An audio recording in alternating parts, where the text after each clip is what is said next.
लय गोणा झाला. पोरायचं काम नाही. 2 किलो मटण आणलं होतं राव. सरळ नाही राहते मला. आता बी तुम्हाला सांगतो वडलं दाबाटून. आता तर आधी बी तेच खाल्लं.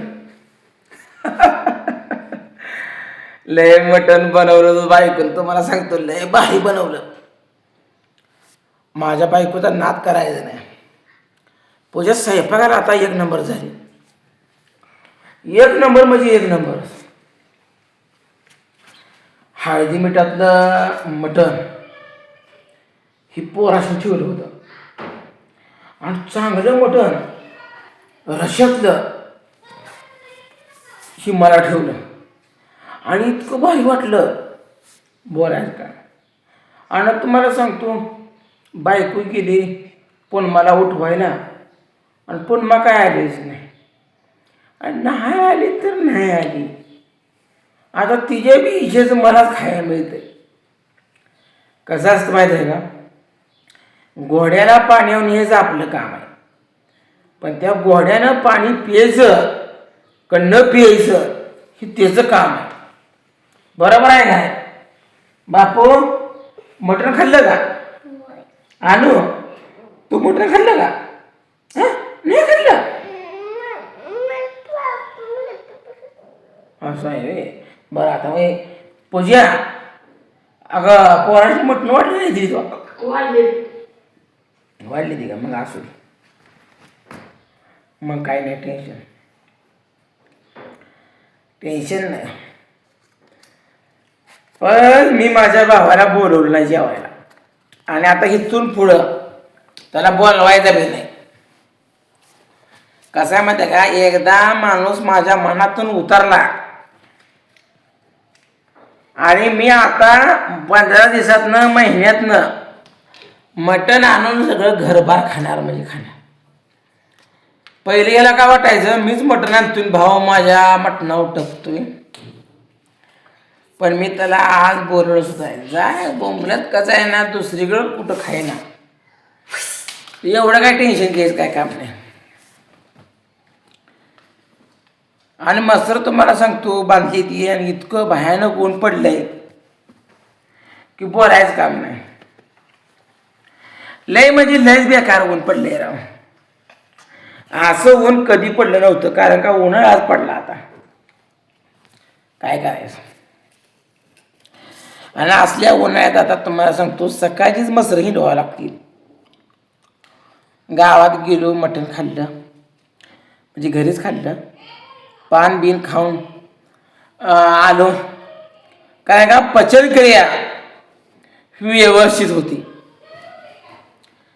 कसं असतं माहिती आहे का. आपण कुणालाच बोलवायचं नाही. स्वतःचा विश्वास स्वतःवरती ठेवायचा. कुणाकडं पदर पसरायचा नाही. काय का असं ना बापू.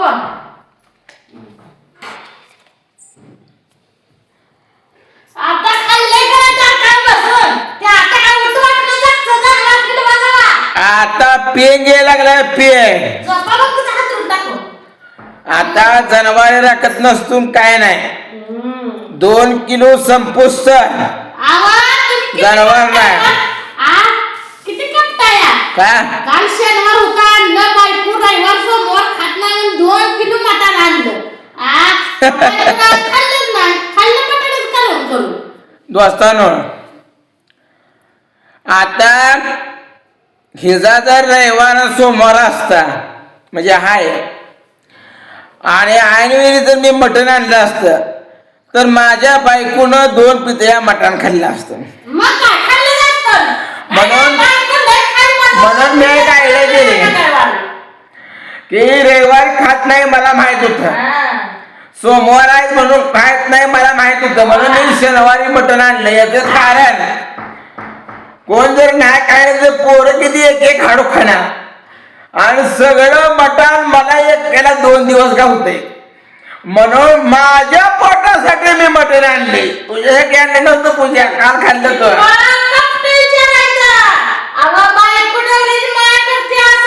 बायको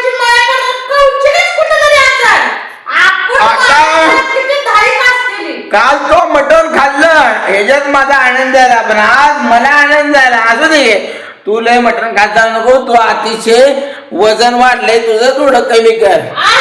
तुम्ही आता लय कमी झालाय ना, 40 किलो वजन आहे तुमचं, आहे ना? नाही, करताय. माझं आणि तुला खायचं असलं अजून अर्धा किलो शिल्लक आहे. तुला खायचं असलं तरी मी खा ना. उद्या म्हणशील नवऱ्यानं मटण मला काय ठेवलं नाही आणि तुझ्या अर्धा किलो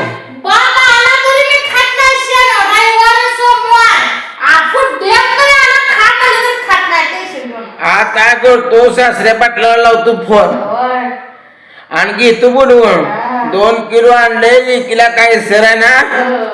हा या तुम्ही खावं लागेल.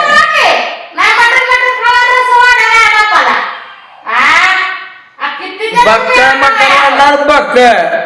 मी मटण कमी वाढणारा माणूस नाही.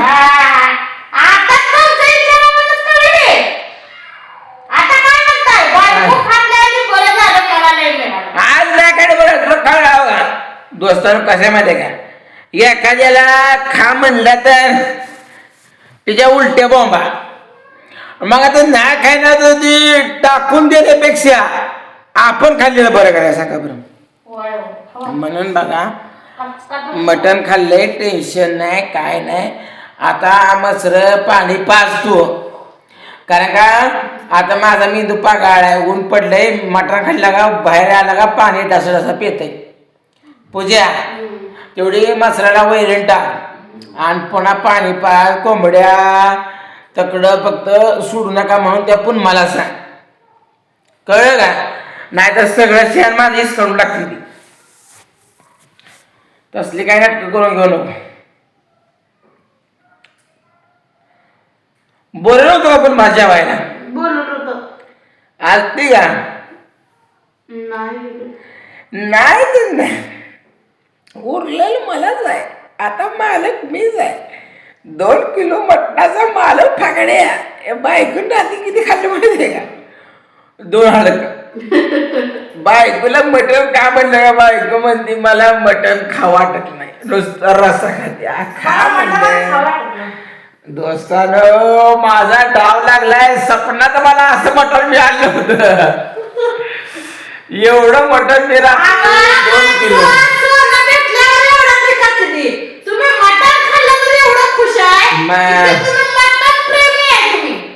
मला मटण म्हटलं तू निम्या रात्र जरी मला उठवलं ना आयला 1 किलो भर खावं लागतंय तर मी लगेच उठणार. मी हारणारा माणूस नाही. मी माझ्या रक्तातच लढणारा माणूस आहे. लढणारा लात घालेल तिथं पाणी काढणारा माणूस आहे मी.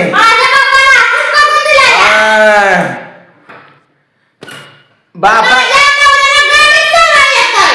दोस्तानो मला गाडी 1 नंबर चालवायची पण या माझ्या बायकून गाडी चालवा येत नाही म्हणून माझी बदनामी केली.